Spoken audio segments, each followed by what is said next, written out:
तो यही समझाना था कि हर कुत्ते के काटने से रेबीज नहीं होता, जिस तरह हर मच्छर के काटने से मलेरिया नहीं होता। अपने कुत्ते को वैक्सीन लगा के। जय हिंद दोस्तों, आप सभी का स्वागत है। मैं केसर छत्तीसगढ़िया नागलोक जसपुर से। दोस्तों आज हम बात करेंगे जसपुर जंगल के साथ ही रेबीज के ऊपर। अभी हाल में ही एक कबड्डी प्लेयर को रेबीज हुआ और उसके बाद से रेबीज को लेके तरह तरह की बातें हो रही है और लोगों में डॉगों को लेके बहुत ज़्यादा डर समा जा रहा है। डॉगों को लेके लोग बहुत ज़्यादा भयभीत हैं।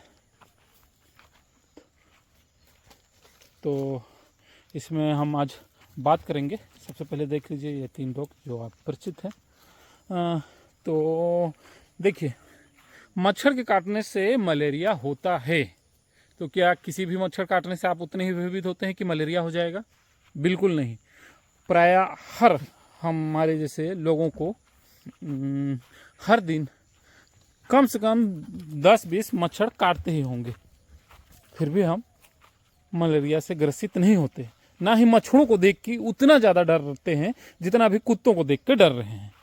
तरह तरह का वीडियो बन रहा है, लोग अब कुत्ता नहीं पालेंगे, कुत्ता देख के रास्ता बदल देंगे। हाँ, डरना चाहिए, बिल्कुल डरना चाहिए ऐसे रोगों से जिनका कोई उपचार नहीं है।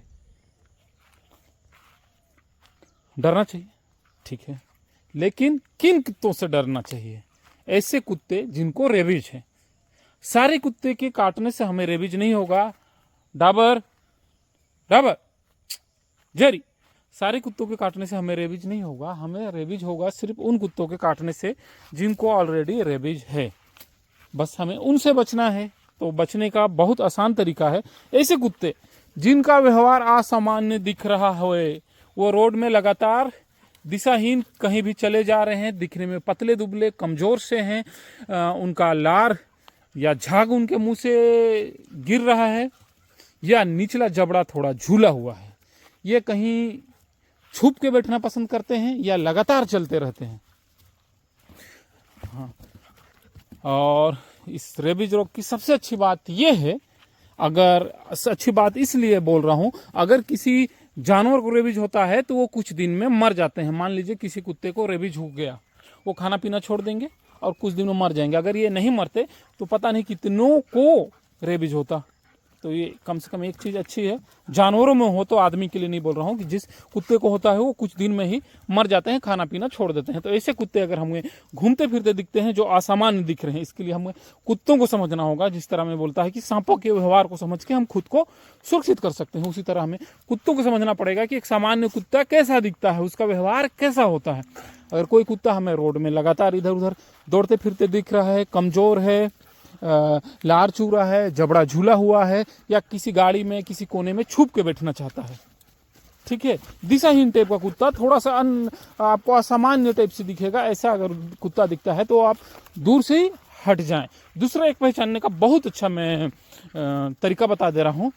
अगर किसी कुत्ते को रेबीज है और आसपास कोई दूसरा कुत्ता है तो उसे देख के वो भागेंगे, दौड़ के भागेंगे, दूर दूर भागेंगे और उधर से भूकेंगे। आप देखिएगा कि जो कुत्ता को आप समझ रहे हैं रेबीज है या जिसको रेबीज है, बिल्कुल ही दुर्बल पतला दुबला दिखेगा और हट्टे कट्टे कुत्ते उसको देख के भागेंगे। जो स्ट्रीट डॉग हैं, खुले के देसी डॉग हैं, जो समझदार हो जाते हैं, इन तरह की चीज़ों को झेले रहते हैं, वही हमारा पालतू कुत्ता है। तो हो सकता है कि रेबीज वाले भी कुत्ते के ऊपर अटैक करने के लिए या खेलने के लिए दौड़े, ठीक है। सावधानी बिल्कुल बरतें।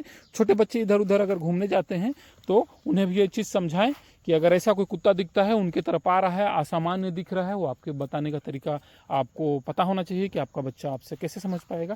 तो वो फौरन छुप जाए, भाग जाए।